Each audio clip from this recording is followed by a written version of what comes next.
सुप्रभात दोस्तों, सभी छात्र छात्राओं को, अभिभावकगण को बाल साधना विद्यालय परिवार से मार्गदर्शक के रूप में, इस सौभाग्यशाली भूमि के संचेतक के रूप में जुड़े हुए सभी प्रभुत्व और बुद्धिजीवी गणों का मैं सम्मान करता हूं।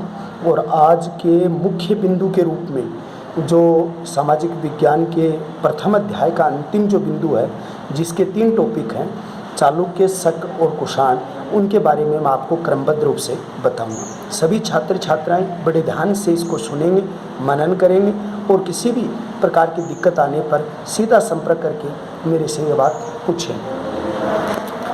मैं एक बात आपको बता दूं कि जो चीज़ें मैं आपको पढ़ाने जा रहा हूं, जो बिंदु आपको बताने जा रहा हूं, उसका जो पहला बिंदु जो आपका जो है, उस बिंदु का नाम है चालुक्य वंश।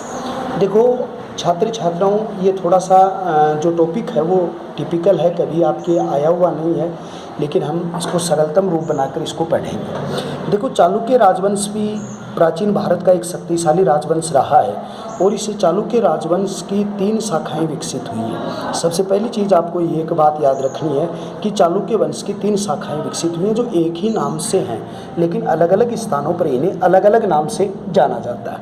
जैसे हम पहले रूप से देते हैं, जिसको हम कल्याणी के चालुक्य कहते हैं, दूसरे नंबर पर हम वेंगी के चालुक्य कहते हैं और तीसरे नंबर के ऊपर हम आते हैं वातापी के चालुक्य नाम से इनको जाना जाता है।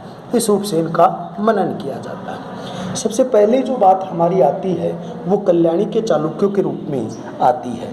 कल्याणी के चालुक्य वंश की स्थापना की गई थी, वो तेलप सेकंड के द्वारा की गई थी, या इनके काल के अंतर्गत ये कल्याणी के चालुक्यों का विकास हुआ था।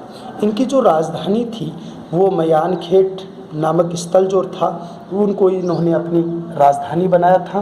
और कहा जाता है कि तेलप सेकंड जो हैं, उनके अलावा तेलप फर्स्ट यहाँ के राजा हुए, रामेश्वर नाम के व्यक्ति यहाँ के राजा हुए, रामेश्वर के अलावा यहाँ पर जयसिंह नाम के राजा हुए, विक्रमादित्य नाम के राजा हुए हैं, वो ये शक्तिशाली यहाँ पर राजा हुए। सोमेश्वर प्रथम ने मयानखेट से राजधानी हटाकर कल्याणी कर्नाटक में स्थापित की थी, यानी इसकी राजधानी जो थी वो सोमेश्वर नामक व्यक्ति थे और सोमेश्वर ने ये जो राजधानी थी उस राजधानी को मयानखेट से स्थानांतरित कर दिया था। और स्थानांतरित करके उसने कहाँ इसको राजधानी स्थापित कर दिया था? इसको राजधानी कल्याणी कर दिया था। आपसे एक बात पूछी जाती है कि ये कल्याणी किस क्षेत्र में शामिल है? कर्नाटक। और कर्नाटक 1972 से पहले इस कर्नाटक को मैसूर के नाम से जाना जाता है। कहा जाता है कल्याणी के चालुक्य वंश के सबसे शक्तिशाली जो राजा हुए हैं, उस शक्तिशाली राजा का नाम है विक्रमादित्य षष्ठ के नाम से प्रसिद्ध है, 6ठे नंबर पे हैं। तो आपने एक नाम लिखा विक्रमादित्य, जो 6ठे नंबर के प्रसिद्ध राजा हैं, 6ठे नंबर के प्रसिद्ध राजा हुए। इस विक्रमादित्य के दरबार में एक कवि रहा करते थे और उस कवि का नाम था विल्हण। और विल्हण नाम के व्यक्ति ने एक पुस्तक लिखी थी कि विक्रमादेव चरित्र नाम की पुस्तक लिखी थी। इनके दरबार में एक शक्तिशाली व्यक्तित्व और रहा करते थे जिनका नाम था ज्ञानेश्वर। और ज्ञानेश्वर ने एक पुस्तक लिखी, मिताक्षरा नामक पुस्तक की रचना की है, जो उसके दरबार की एक ऐतिहासिक उपलब्धियों की जानकारी प्राप्त की जाती है। कहा जाता है कि इसमें जो मिताक्षरा पुस्तक है ये हिंदी विधु ग्रंथ है, याकलव्य समृद्धि की व्याख्या पर इसको बनाया गया। ये मिताक्षरा जो पुस्तक है ये हिंदू विधि के आधार पर है। तो ये शाखा थी आपकी, कौन सी थी? वो कल्याणी शाखा थी। लेकिन दूसरी शाखा आपकी विकसित हुई है और उस शाखा का नाम है वातापी शाखा। वातापी शाखा का नाम वातापी रखा गया किसके नाम से? इनकी जो राजधानी थी वो शुरुआती राजधानी बनी थी वातापी। वातापी कहाँ पर है स्थित? तो वातापी बीजापुर जो क्षेत्र है, उस बीजापुर कर्नाटक के नज़दीक का जो क्षेत्र है उसे वातापी के नाम से जाना जाता था। कहा जाता है इस वातापी राजवंश जो है इसकी स्थापना जो की है, इसके प्रथम शासक जो हुए हैं वो पुलकेशियन फर्स्ट हुए हैं। यानी पुलकेशियन जो फर्स्ट हैं वो पुलकेशियन फर्स्ट इसके प्रसिद्ध राजा हुए। लेकिन पुलकेशियन फर्स्ट के अलावा जो राजा हुए हैं उनका नाम है कीर्तिवर्मन, पुलकेशियन सेकंड,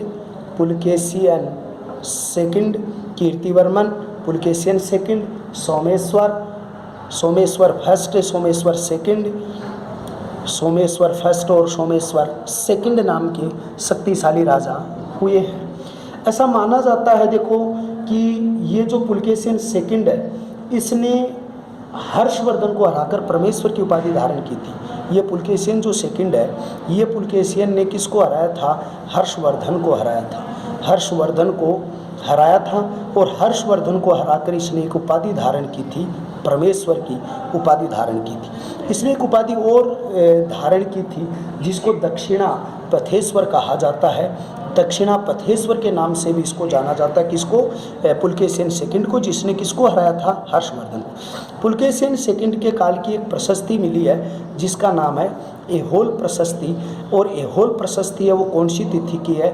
634 ईस्वी की है। एहोल प्रशस्ति के लेखक कौन है? कीर्ति, रवि कीर्ति नामक व्यक्ति जो हैं वो इस एहोल प्रशस्ति के लेखक हैं। और उनमें हर्षवर्धन के साथ उनके संबंध जो थे उनकी व्यवहारिक जानकारी जो है वो उसके अंतर्गत मिलती है। लेकिन पल्लववंशी राजा नरसिंह वर्मन फर्स्ट थे, जिसने एक शक्तिशाली राजा थे, नरसिंह वर्मन फर्स्ट थे। और इन्होंने एक भव्य रथ मंदिर बनवाया था जो आपका उड़ीसा क्षेत्र में बना हुआ है, जो इन्हीं का बनाया हुआ है। तो ये पल्लववंशी जो राजा थे और उस पल्लववंशी राजा का नाम था नरसिंह वर्मन। ये नरसिंह वर्मन था, इसने किसको हरा दिया था? पुलकेशिन को हरा दिया था। किसको हराया था? पुलकेशिन सेकंड को हराया था। किसने? नरसिंह वर्मन ने हराया था। लेकिन इस युद्ध में पुलकेशिन सेकंड था वो वीरगति को क्या हो गया था? प्राप्त हो गया था। ये बात कब की है? ये बात 642 ईस्वी की है। कितनी ईस्वी की है? 642 ईस्वी की है। किस राजा की है? पल्लववंशी है। राजा का नाम क्या? नरसिंह वर्मन। नरसिंह वर्मन के बीच में और पुलकेशिन सेकंड के बीच में क्या हुआ? युद्ध हुआ। और इस युद्ध के अंतर्गत पुलकेशिन सेकंड जो थे उस पुलकेशिन सेकंड की क्या हो गई थी? पराजय हो गई थी। ये पुलकेशिन सेकंड जो है, ये पुलकेशिन सेकंड जब इस युद्ध में हार गए थे तो इस नरसिंह वर्मन ने एक उपाधि धारण की थी और उसका नाम था वातापी कोंड की उपाधि धारण की। क्यों? क्योंकि वातापी के ये चालुक्य थे, शक्तिशाली राजा पुलकेशिन सेकंड थे, उनको इन्होंने हराया था, इसलिए इसने वातापी कोंड की उपाधि जो थी वो धारण की थी। किसने? नरसिंह वर्मन ने। किसी इस युद्ध की विजय के उपलक्ष्य में अजंता के एक गुहा चित्र में फारसी दूतमंडल का स्वागत करते हुए पुलकेशिन सेकंड को दिखाया गया। कल मैंने आपको डिटेल से एक बात बताई थी, अजंता व एलोरा की गुफाएं। एलन गुफाएं जो हैं वो कहाँ हैं? औरंगाबाद क्षेत्र में हैं। और औरंगाबाद जो क्षेत्र है वो किसका हिस्सा है? महाराष्ट्र का हिस्सा है। तो ये अजंता की जो गुफा है उसमें एक बहुत प्रसिद्ध चित्र है। तो ये चित्र किसका है? ये चित्र है पुलकेशिन सेकंड का है। और पुलकेशिन सेकंड का जो ये चित्र दिया हुआ है उस चित्र में क्या है कि फारस का एक दूतमंडल है। फारस का एक क्या है? दूतमंडल है। और उसका स्वागत करते हुए दिखाया गया है। क्या करते हुए? स्वागत। जैसे हम अतिथि देवो भव, जब हमारे घर पे कोई आदमी आता है उसका हम आदर सत्कार करते हैं, पानी के लिए बोलते हैं, चाय के लिए बोलते हैं। तो उस तरीके से आदर सत्कार करते हुए उस दूतमंडल को दिखाया गया। किसको? पुलकेशिन सेकंड को यहाँ पर ये दिखाया गया। कहा जाता है कि वातापी का निर्माता कीर्तिवर्मन को माना गया। लेकिन ये वातापी आज जिस रूप में बसा हुआ है उस वातापी को वर्तमान स्वरूप देने का कार्य जो किया था वो किसने किया था? कीर्तिवर्मन नाम के व्यक्ति थे, उसने वातापी को वर्तमान स्वरूप दिया था।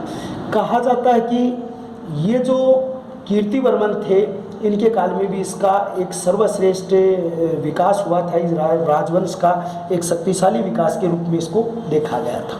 लेकिन चालुक्यों की एक तीसरी शाखा विकसित हुई थी और उसका नाम था वेंगी के चालुक्य। हो सकता है बच्चों आपके सिर्फ 1-2 शाखाएं दी हों, लेकिन अगर हम पूरी चीज़ बताते हैं तो जीवन में आप इस बारे में कभी कन्फ्यूज नहीं हो सकते।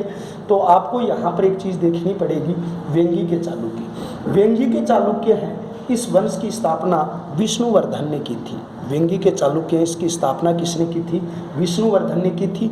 और ये वेंगी जो क्षेत्र है ये कौन से राज्य का हिस्सा है? तो ये आंध्र प्रदेश राज्य का हिस्सा है, या आंध्र प्रदेश क्षेत्र में ये वेंगी आपका आता है। इसके प्रसिद्ध राजा जो हुए हैं वो कौन कौन से हुए हैं? जयसिंह प्रथम हुए हैं, उसके के बाद जयसिंह वर्धन के बाद इंद्रवर्धन हुए हैं, इंद्रवर्धन के बाद यहाँ पर विष्णुवर्धन हुए हैं। ये कई प्रसिद्ध राजा जो हैं वो यानी वेंगी के चालुक्य या आंध्र प्रदेश जो शाखा है उसके प्रसिद्ध राजा हुए हैं। इसके सबसे प्रसिद्ध राजा हुए हैं उसका नाम विजयादित्य है। इसके सबसे प्रसिद्ध राजा जो हुए उसका नाम विजयादित्य है। और विजयादित्य नाम का जो राजा, तृतीय नाम का जो राजा था, विजयादित्य तृतीय नाम का राजा था, वो बहुत शक्तिशाली राजा था और जिसके काल में इनकी बहुत सारी जो क्षेत्रीय व्यवस्थाएं जो है उनका विकास हुआ था। देखो, ऐसा माना जाता है कि जो चालुक्य राजवंश है इसकी जो ये तीनों शाखाएं जो हैं ये अलग अलग है। अब बेटो आपकी एक बात आएगी कि सर हमारे तो सिर्फ पुलकेशिन वाली जो शाखा है, जो वातापी वाली शाखा है, इसकी डिटेल दी हुई है। हाँ ठीक है, इसको आप बहुत गहराई से आप इसको तैयार कर लेंगे, लेकिन भविष्य में जब आप कंपटीशन की ओर बढ़ोगे तो आप इन दोनों को भी क्या रखोगे, याद रखोगे, ताकि वो पूरा नॉलेज होता है वो जीवन में क्या होता है, काम में आता है। उसमें पढ़ी हुई चीज़ होती है वो जीवन का सबसे बड़ा क्या होती है, आधार होती है। फिर दूसरी चीज़ आपको एक टॉपिक यहाँ पढ़ने को मिलेगा और उस टॉपिक का नाम होगा शक वंश। देखो, शक एक मध्य एशिया की बहुत बड़ी लड़ाकू जाति थी। यानी ये जो शक जाति है, जैसे कुषाण है, शक है, ये मध्य एशिया की बहुत ही बड़ी शक्तिशाली जाति थी जो लड़ाकू थी। पहले तो एक बात हम थोड़ी डिटेल से चर्चा करेंगे और उस चर्चा में एक नाम आता है कि सर ये शक थे कौन। तो सबसे पहले ये बात है कि विदेशी जाति थी। देखो मैं आपको एक बात बताऊं कि 4 विदेशी जाति थी जो भारत में आक्रांता के रूप में आई थी, भारत पे उन्होंने आक्रमण किया था। और वो 4 जातियां कौन सी थी, उसमें पहले नंबर की जाति थी शक, दूसरी जाति थी कुषाण, तीसरी जाति थी हूण और चौथी जाति थी सीथियन। आपके 3 जाति दी हुई हैं, ये आपके दी हुई है, सीथियन आपकी नहीं दी हुई है। कुछ जगह ऐसा माना गया कि हूण सीथियन एक दर्शाए जाते हैं, लेकिन ऐसा नहीं है। तो कुछ जगह तो ये बात लिखी जाती है, लेकिन ऐसा कुछ नहीं है। तो आपको 3 जातियों के बारे में यहाँ पढ़ेंगे। देखो, यूनानी भारत में पहली बार आए थे और यूनान से आने वाले जो थे वो सिकंदर महान भारत की यात्रा तो नहीं कह सकते आप उसको, भारत आक्रमण कहोगे। राजा पोरस के साथ झेलम नदी के किनारे जो युद्ध हुआ था उसका जिक्र मैंने आपको पढ़ाया। तो कहा जाता है कि उसके बाद यूनानियों के बाद जो भारत में जो शक्तिशाली जाति आई थी यूनानियों के बाद, और भारत में आने वाली वो शक्तिशाली जाति कौन सी थी, शक थी। कौन सी थी, शक थी। शकों की कितनी शाखाएं थी, तो शकों की 5 शाखाएं थी। कितनी शाखाएं थी, 5 शाखाएं थी। किन की थी 5 शाखाएं, शकों की 5 शाखाएं थी। और ये क्या थी शाखाएं, भारत और अफगानिस्तान के अलग अलग भागों में थी। तो शक जाति प्रमुख रूप से 2 स्थलों पे थी, भारत व अफगानिस्तान। कुल शाखा कितनी है, 5 है। किन के बाद भारत आई थी, यूनानियों के बाद ये यहाँ पर आई थी। लेकिन ऐसा माना जाता है इनकी 5 शाखाएं जो हैं उसमें कहाँ थी। इसकी प्रथम शाखा जो थी वो प्रथम शाखा थी अफगानिस्तान, यानी जो इस लड़ाकू जाति की पहली शाखा थी वो कहाँ थी, अफगानिस्तान। फिर दूसरी शाखा जो थी वो दूसरी शाखा इसकी थी पंजाब में। दूसरी शाखा इसकी कहाँ विकसित हुई, पंजाब। तीसरी शाखा इसकी विकसित हुई और वो कहाँ विकसित हुई, मथुरा के अंतर्गत विकसित हुई। और चौथी शाखा जो थी वो पश्चिम भारत था, जैसे राजस्थानी जो हिस्से हैं उसके अंतर्गत थी। चौथी शाखा जो थी वो पश्चिमी भारतीय क्षेत्र शामिल थी। और 5वीं शाखा थी वो दक्कन, जो एक पठारी भूमि है। ये 5वीं शाखा जो थी वो दक्कन का पठार था जो त्रिभुज आकृति में है। और भारत का जो मैप बनता है, ये जो क्षेत्र है ये पूरा दक्कन का पठार है। ये पूर्वी घाट है और ये पूर्वी घाट है और ये पश्चिमी घाट है। तो इनके बीच ये दक्कन का पठार है। उस दक्कन क्षेत्र में 5वीं शाखा आपकी क्या हुई थी, विकसित हुई थी। शक तो थे वो मध्य एशिया के थे और चारागाह की खोज में भारत आए थे। ये जो शक थे ये कहाँ के रहने वाले थे, मध्य एशिया के रहने वाले थे। और मध्य एशिया के रहकर यहाँ पर किसकी खोज में आए थे, चारागाह की खोज में आए थे।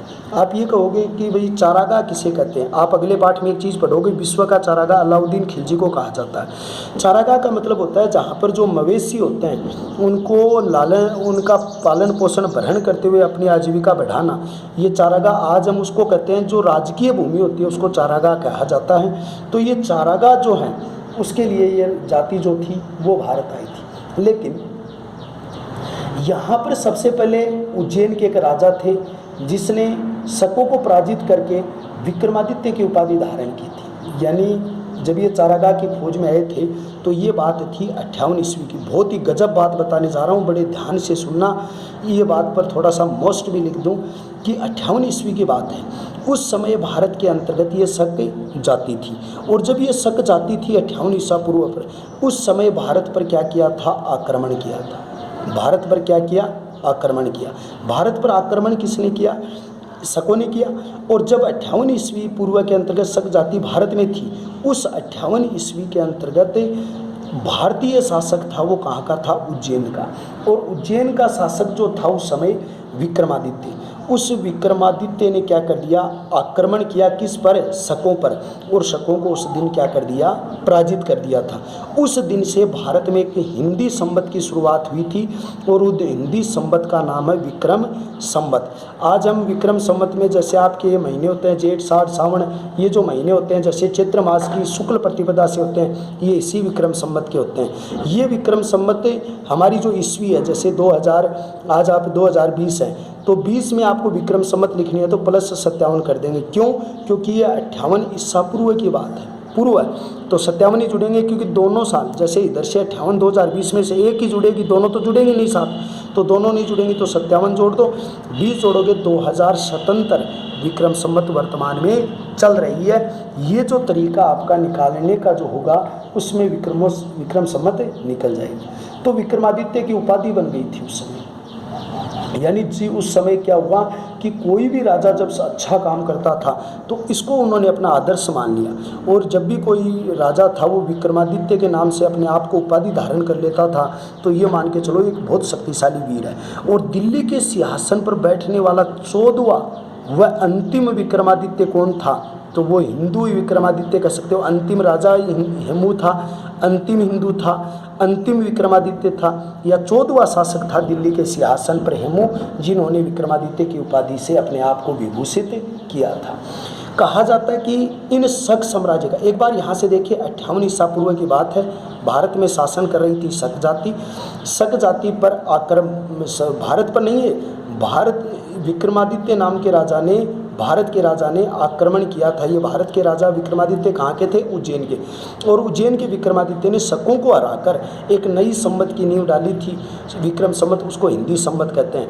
ये हिंदी संवत 58 ईसा पूर्व में थी, इसलिए 2020 में 57 जोड़ोगे और जो भी आपकी आएगी वो आपकी क्या होगी? विक्रम संवत के रूप से आपको उसको जानना पड़ेगा। शकों के सबसे प्रसिद्ध शासक थे रुद्रदामन प्रथम, जिन्होंने 130 से 50 तक शासन किया था। यानी कि इस वंश के सबसे प्रसिद्ध शासक कौन थे? रुद्रदामन नाम के जो शासक थे। और रुद्रदामन ने शासन कब से किया? 150 ईस्वी से लेकर 150 जो ईस्वी तक, यानी इसने शासन किया था। और इन्होंने क्या किया था? एक झील थी सुदर्शन, इस सुदर्शन झील का निर्माण किसने करवाया था? चंद्रगुप्त मौर्य के प्रांतीय गवर्नर थे, मैंने पहले पढ़ाया था, प्रांतीय गवर्नर पुष्यमित्र वैश्य ने करवाया था, पुष्यमित्र वैश्य ने करवाया था। इस सुदर्शन झील का रुद्रदामन ने क्या करवाया था? जीर्णोद्धार करवाया था। क्या करवाया था? जीर्णोद्धार करवाया था। दोबारा से इसका उद्धार करवाने वाला व्यक्ति यही था।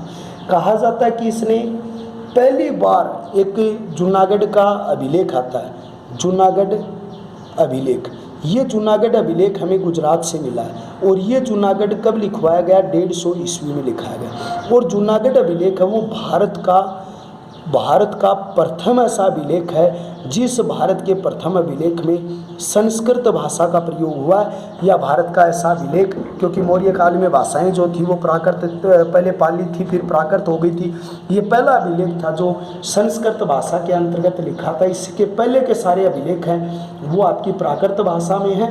लेकिन कहा जाता है यहाँ के जो शक राजा थे वो 2 उपाधि धारण करते थे, एक क्षत्रप और एक महाक्षत्रप। ये इनकी 2 शाखाएं थी।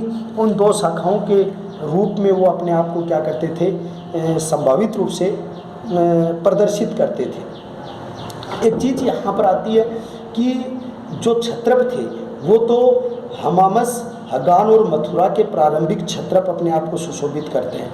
यानी कि जो मथुरा क्षेत्र की जो शाखा थी आपकी, उस शाखा के अलावा हमामस, हगान, यानी ये हमामस आपकी बुक में दिया हुआ मिलेगा, हमान दिया हुआ मिलेगा, और आपके हमान के साथ में आपका जो शब्द दिया हुआ मिलेगा मथुरा। यहाँ पर क्या हुआ था कि शक साम्राज्य जो था उसके रूप में, शक्तिशाली रूप में विकसित हुआ था। यानी कहा जाता है कि नेपाल नाम का एक राजा था और जोगलथम्बी महाराष्ट्र में उसके कुछ सिक्के मिले। नेपाल नाम के राजा के, किस राजा के मिले? नहपान के। और नहपान राजा के जो सिक्के मिले वो कहाँ मिले? जोगलथम्बी स्थान पर मिले। जोगलथम्बी स्थान कहाँ का है? महाराष्ट्र का है। वहाँ पर इस नहपान के सिक्के मिले। उन सिक्कों से पता लगता है कि ये बहुत शक्तिशाली राजा थे। गौतमी पुत्र सातकर्णी से पराजित हुआ था। यानी नहपान उस समय, इस नहपान के जो सिक्के मिले हैं उससे पता होता है कि ये किससे पराजित हुआ था? जो सातवंशी राजा था गौतमी पुत्र सातकर्णी, उससे क्या हो गया था? पराजित हो गया था। जिसकी जानकारी का प्रमुख आधार जूनागढ़ अभिलेख है, उससे इसकी जानकारी मिलती है। तो यही कारण है, जब गौतमी पुत्र सातकर्णी ने नहपान को हराया था, तो नहपान को हराने के कारण, क्योंकि नहपान शक राजा था और इसने जो अपने आप को जो उपाधि से सम्मानित करवाया था, अक्षरात वंश से संबोधित था, तो इसलिए गौतमी पुत्र सातकर्णी को अक्षरात उन्मूलक कहा जाता है। उन्मूलक का अर्थ यहाँ पर यह लगाया जाता है कि इसने उस वंश का बिल्कुल क्या किया था? अंत किया था। इस प्रकार इसका उल्लेख किया जाता है। लेकिन एक और जाति थी, और जो भारत में आई थी वो मैं आपको यहाँ समझा रहा हूँ, और उस जाति का नाम है हूण। देखो, हूण जाति जो थी ये भी एक बर्बर जाति थी। ये भी शकों की तरह भारत में आई थी। कहा जाता है कि इनको दैत्य के नाम से पुकारे जाते थे। बड़े क्रूर थे, राक्षस प्रवृत्ति के थे, और इन्होंने पंजाब, राजपूताना, सिंध क्षेत्रों के अंतर्गत अपना क्षेत्र जो था स्थापित किया था। इन्होंने जो हूण जाति थी, दैत्य आप कह सकते हो, हूण जाति कहते हो, इन्होंने अपने आप को महाराजा की पदवी से सम्मानित किया था, या महाराजा की पदवी से अपने आप को विभूषित इन लोगों ने किया था। तो ये भी अपने आप में एक महत्वपूर्ण बिंदु के रूप में आता है। लेकिन ऐसा माना जाता है कि मयूर कुल तोरणमार, तोरणमार नाम के हूण राजा थे, भारत के प्रतिष्ठित राजा। उसके पुत्र थे महिर कुल, जिसने 510 ईस्वी के अंतर्गत सियालकोट, जो पाकिस्तान में, उसको अपनी राजधानी बनाया था। और ये बौद्ध धर्म से बड़ी घृणा करता था, और उन्होंने बहुत सारे बौद्ध भिक्षुओं का नरसंहार किया था। आपको ऐसा माना जाता कि राजस्थान के अंतर्गत जो विराटनगर था, बैराट, उसका पतन भी महिर कुल के द्वारा किया गया था। तो कुल मिला के अगर आपको एक बात अगर यहाँ बताई जाए तो आपको एक बात याद रखनी है। पहले नंबर पर जो शब्दावली आपको याद रखनी है वो ये रखनी है कि भाई हूण कौन है। तो आप कहोगे शकों के पास आने वाली दूसरी जाति थी, दैत्य थे, राक्षस थे, क्रूर थे, आक्रमणकारी थे, वो हूण थे। हूणों के जो प्रसिद्ध राजा कौन हुए? तोरणमाण हुए। लेकिन ये तोरणमाण कोई विशेष वैसे नहीं थे कि भाई ये ज़्यादा क्रूर नहीं थे। और हूणों ने पहली बार पहली विदेशी जाति है हूण, जिन्होंने महाराजा की पदवी से अपने आप को विभूषित किया था। और तोरणमार के पुत्र जो थे महिर कुल, ये महिर कुल नाम के जो राजा थे, ये बड़े क्रूर थे, और ये विशेष तौर से किससे घृणा करते थे? महिर कुल थे वो बौद्ध धर्म से घृणा करते थे, और बौद्ध धर्म से घृणा करने के कारण इन्होंने अनेक बौद्ध स्तूप तुड़वाए, मठ तुड़वाए, बौद्ध भिक्षुओं की हत्या की थी। और यही महिर कुल है जिसने राजस्थान के विराटनगर, या आप ये कह सकते हो बैराट का पतन का मुख्य जिम्मेदार जो बना था वो यही हूण था, वो बना था। आपका लास्ट एंड फाइनल टॉपिक है इस बिंदु का कुषाण राजवंश। यानी आपका जो फाइनल टॉपिक आपका जो है वह कुषाण राजवंश। कुषाण पल्लवों के बाद जो युची और जाति थी उसको एक नाम है, कुषाणों को युची भी कहा जाता है और तोखरी भी कहा जाता है। यानी कुषाण जो जाति है इसकी 5 शाखाएं इसकी विकसित हुई हैं। पहली बात तो एक है 5 शाखाएं विकसित हुई हैं। एक बात तो है इसी कुषाण शाखा की प्रधान जो शाखा है उस शाखा को युची कहा जाता है। और युची के अलावा दूसरा जो शब्द है वो तोखरी शब्द का प्रयोग इनके लिए हुआ है। युची नाम का एक कबीला 5 कुलों में बट गया। यानी प्रधान जाति कौन सी है? युची या तोखरी है। और ये तोखरी कितने कबीलों में बट गया? 5 कबीलों में बट गया। कौन बट गए? 5 शाखाएं विकसित हुई। किस शाखा से? युची और तोखरी से। मूल शाखा 5 में कौन सी थी? युची और तोखरी। और ये कबीला था, उस कबीलों में बट गए। कहाँ बट गए? 5 कबीलों के अंतर्गत इनका विभाजन हो गया। उन्हीं कबीलों में से एक कबीला बना, उसका नाम रखा गया कुषाण। 5 कबीले बटे, उनमें और एक अच्छा कबीला या एक श्रेष्ठ कबीला बना, उस कबीले का नाम रखा गया कुषाण। कुषाण कबीले का संस्थापक कुजुल कड़फिसेस था। ये जो कुषाण कबीला कह सकते हो आप, कबीले के अलावा इसको आप राजवंश कह सकते हो। ये जो राजवंश था, कबीला था, उस राजवंश कबीले का संस्थापक जो बना था वो कुजुल कड़फिसेस बना था, कड़फिसेस बना था। यानी कुजुल कड़फिसेस नाम का व्यक्ति था, वो उसका संस्थापक बना था। इस वंश का जो दूसरा राजा था विम कड़फिसेस, यानी इसका शक्तिशाली जो राजा बना था वो विम कड़फिसेस द्वितीय था। और ये ऐसा था जो भारत में शैव धर्म का अनुयायी था। इन्होंने पहली बार अपने सिक्कों के ऊपर त्रिभुज, त्रिशूलधारी, व्याघ्र चर्माधारी, नंदी, भगवान शिव के चित्र उत्कीर्ण करवाए और पहला व्यक्ति था भारत में जिसने सोने के सिक्के। विम कड़फिसेस था वो इसका संस्था जो दूसरा शक्तिशाली राजा था।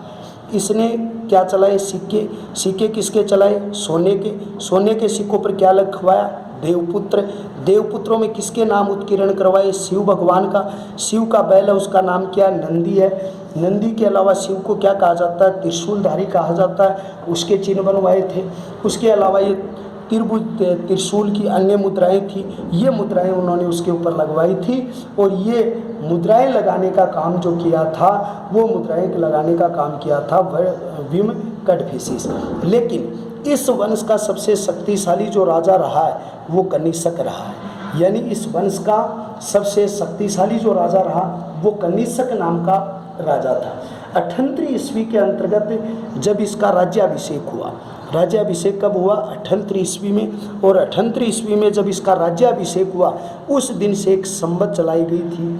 उस संवत का नाम है जो 38 शक संवत कहलाई। ये एक संवत चलाई थी शक। क्यों? क्योंकि इस दिन कुषाणों ने शकों को पराजित करके एक नई संवत चलाई थी, शक संवत। ये आज के दिन ये शक संवत है, ये 18 ईस्वी में चली। आपको कोई पूछ ले वर्तमान समय में कौन सी शक संवत है, तो 2020 आपकी वर्तमान ईस्वी। अब आपको 78 या इसमें से एक कम कर दो, इधर कम कर दो, स्वतंत्र। अब स्वतंत्र है तो 2020 माइनस स्वतंत्र निकाल दो, आपकी शक संवत निकल जाएगी।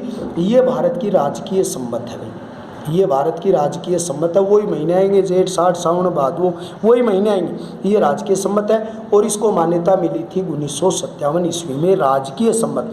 अब आप कहोगे सर वो विक्रम संवत है, हमारी होली, दीपावली जो पर्व आते हैं वो दोनों में सेम चलते हैं क्योंकि दोनों की गणना एक जैसी है। लेकिन आप ये कहोगे कि वो जो शक संवत थी वो आगे चलती है क्योंकि वो 58 ईसा पूर्व है तो 57 जुड़ जाएंगे। ये राजकीय संवत थी, 38 ईस्वी शक संवत को मनाया गया था। 1957 ईस्वी में इसको स्वीकार किया गया था। उसी दिन भारत में दशमलव पद्धति भी स्वीकार की गई थी। दशमलव पद्धति कैसे? जैसे 100 ग्राम होते हैं, 1 किलो में 1000 ग्राम होंगे, 1 रुपये में 100 पैसे होंगे। ऐसी जो दशमलव के गणा पे जैसे जो पद्धति थी उसकी संचालन भी इन्हीं के द्वारा की गई थी। कहा जाता कनिष्क ने एक नगर बसाया था और उसको अपनी राजधानी बनाया था पेशावर, जो वर्तमान समय में पाकिस्तान में है। कनिष्क ने एक नगर बसाया था और उसका नाम क्या है? पेशावर। और पेशावर वर्तमान समय में कहाँ पर है भाई? पाकिस्तान के अंतर्गत है। वो इसकी पहली राजधानी थी। लेकिन कनिष्क की एक बिना सिर की मूर्ति मिली है, उसके ऊपर सिर नहीं है, बिना सिर की मूर्ति मिली है। और वो कहाँ से प्राप्त हुई है? मथुरा से प्राप्त हुई है। और मथुरा से जो बिना सिर की मूर्ति मिली है उसी में ऐसे प्रमाण मिले कि मथुरा इनकी सेकंड क्या रही है? राजधानी रही है। किसकी राजधानी रही है? कनिष्क की सेकंड राजधानी रही है। तो एक तो इन्होंने शक संवत चलाया, दूसरी इनके पूर्वजों ने सोने के सिक्के चलाए। अब दूसरी चीज़ यहाँ पर एक आती है कि इसने चतुर्थ बौद्ध संगीति का आयोजन किया था कश्मीर के कुंडलग्राम में, और उसमें प्रसिद्ध बौद्ध भिक्षु वसुमित्र थे, उसने इसकी क्या की थी? जो अध्यक्षता की थी। तो कनिष्क के अंतर्गत आपको एक बात याद रखनी पड़ेगी कि कनिष्क ने कौन सी बौद्ध संगीति? चौथी बौद्ध संगीति। आप कहोगे सर बौद्ध संगीति क्या होती है? ये एक सम्मेलन होता है धार्मिक। जो पहली 2 बौद्ध संगीति आपके नहीं है सिलेबस में, लेकिन आपके तीसरी सम्राट अशोक मौर्य ने करवाई थी 251 ईसा पूर्व ने पाटलिपुत्र में, और चौथी बौद्ध संगीति करवाई थी 101 ईस्वी के अंतर्गत करवाई थी। कहाँ? किसने? कनिष्क ने। कहाँ पर? कश्मीर में। कश्मीर की कौन सी जगह है भाई? कुंडलग्राम।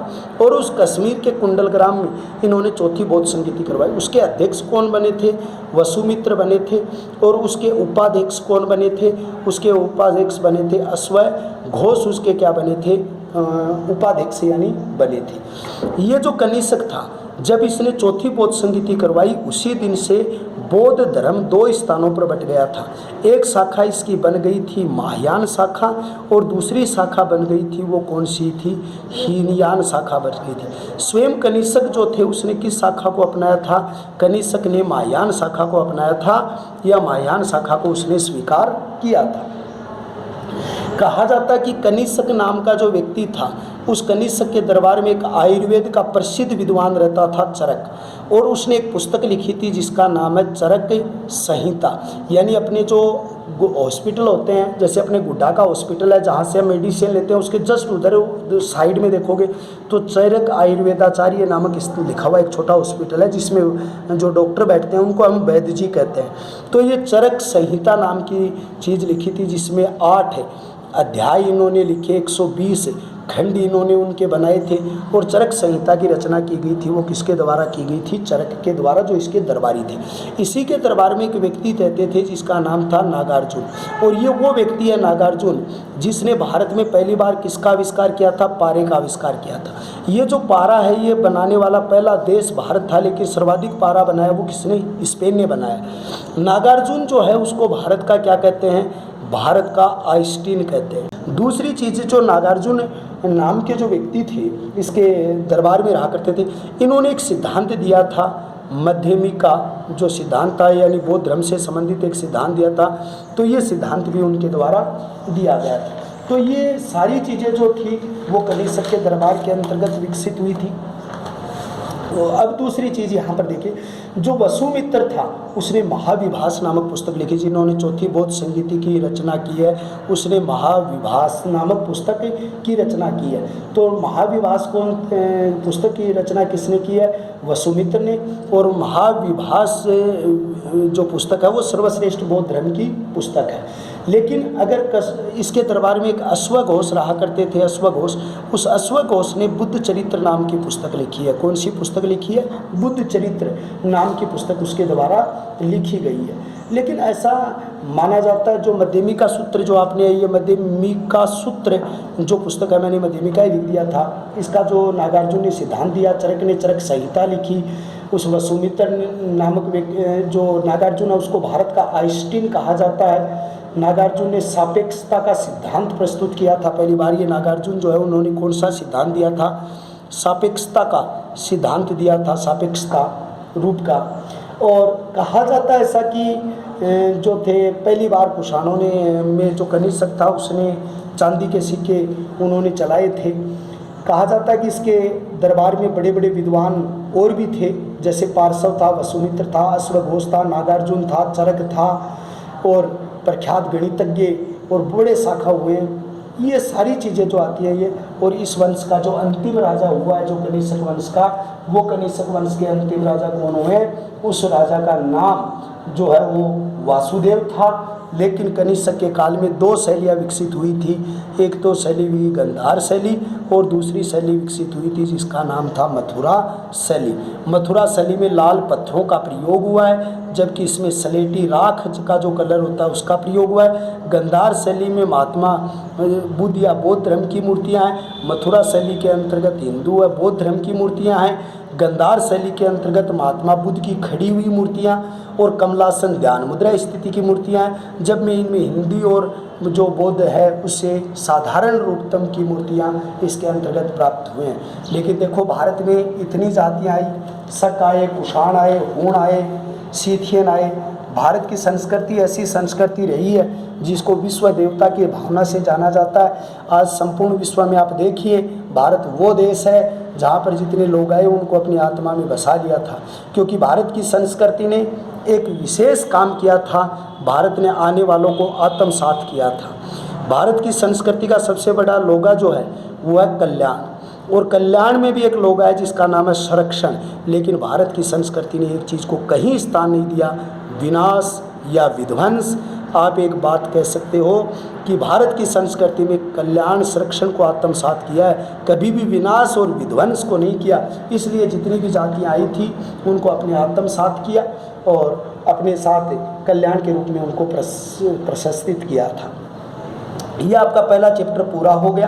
आपके चैप्टर के लास्ट में जो प्रश्न दिए हुए हैं, यही मैं नहीं कहता कि आप इतने ही प्रश्न तैयार कर लो, काम चलने वाला नहीं है। प्रत्येक टॉपिक की गहराई में जो मैंने आपको लिख के समझाया, एक भी प्रश्न मैंने नहीं छोड़ने का प्रयास किया आपकी लेवल के हिसाब से।